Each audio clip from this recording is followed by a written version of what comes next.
ध्येयं सदा परिभवग्नमभीष्टदोहं तीर्थास्पदं शिवविरिञ्चिनुतं शरण्यं भृत्यार्तिहं प्रणतिपालभवाब्धिपोतं वन्दे महापुरुषते चरणारविंदम।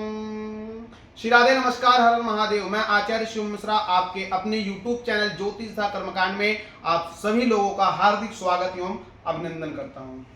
जी हां, सनातन धर्म के प्रिय अनुयायियों के लिए आज एक विशेष सूचना लेकर के मैं उपस्थित हुआ हूं, जो कि उनके जीवन में एक नई किरण, नई रोशनी और नई ऊर्जा का संचार करेगी। हर व्यक्ति जानना चाहता है कि उसके बुराइयों को, उसके पाप को कैसे पूजन के द्वारा वह उस कष्ट को दूर कर सकता है।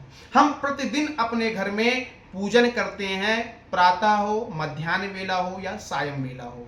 हम सबको ध्यान ये देना है कि हम किस अवस्था में किसकी पूजा और किसके लिए और किस उद्देश्य से कर रहे हैं, तभी वह पूजा हमें फलित होती है अगर हम अपने घर में प्रतिदिन पूजन करते हैं। जी हाँ, आपकी बहुत ही सन्निकट दशहरा आ चुका है, जो कि उस दिन भगवान रामचंद्र जी ने रावण का वध किया था। उस दिन बुराई का अंत हुआ था, पाप का अंत हुआ था और वहां से पुण्य मतलब धर्म। कौन सा धर्म? हम जितने सनातनी लोग हैं, पूजन पाठ नित्यकर्म इत्यादि, फिर वहां से एक नई दिशा में अग्रिम हुई थी। तो हम सभी को जो हमारे अंदर की बुराई है, जो हम जान करके भी उसको निकाल नहीं पाते हैं, उन सब बुराइयों को हमें कैसे निकालना है। अपने घर में सबसे पहले आप एक हवन कुंड लाएं छोटा सा, और आम की शमिधा, लकड़ी नहीं बोलना है, लकड़ी का प्रयोग कहीं और होता है, हमें शमिधा का उच्चारण करना है। हमें अपने घर में वो भी सुबह के टाइम सबसे पहले, अगर आप रामायण पढ़ते हैं रामायण, अगर आप दुर्गा सप्तशती का पाठ करते हैं दुर्गा सप्तशती, अगर आप वेदों के मंत्रों को जानते हैं तो वेद के मंत्रों के द्वारा आप आहुति प्रदान कर सकते हैं। कहा गया है, कर चरण कृतम वह कायजम कर्मजम वह श्रवण नयनजम वह मानसम व अपराधम विहितम विहितम व सर्वमेत क्षमस्व। जय जय करुणाब्धे श्री महादेव शंभो।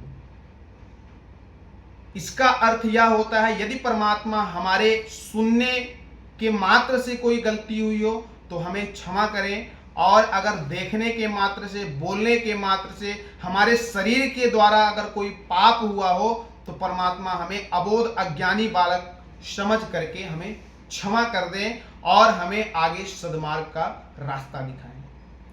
हमें यज्ञ करना है अपने घर में, वो भी प्रातः वेला में। अगर हम वेद के मंत्रों को जानते हैं तो रुद्राष्टक अध्याय के 5वें अध्याय के 16 मंत्रों के द्वारा हमें यज्ञ करना चाहिए। रामायण का पाठ करते हैं तो रामायण के चौपाइयों के द्वारा हमें यज्ञ करना चाहिए।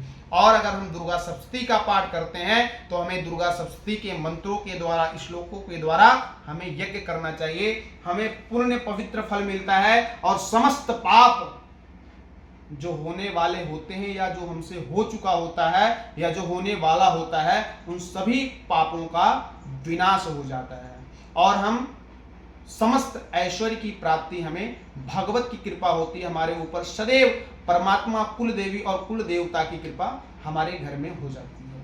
तो आप देर ना करें, अपने घर में अवश्य यज्ञ करें और ऐसी ही जानकारी जानने के लिए हमारे साथ जुड़े रहिए। तब तक के लिए आप इस चैनल को लाइक, सब्सक्राइब एवं शेयर कर लीजिए। अगर जानकारी अच्छी लगी हो तो हमें कमेंट बॉक्स में कमेंट करके अवश्य बताएं।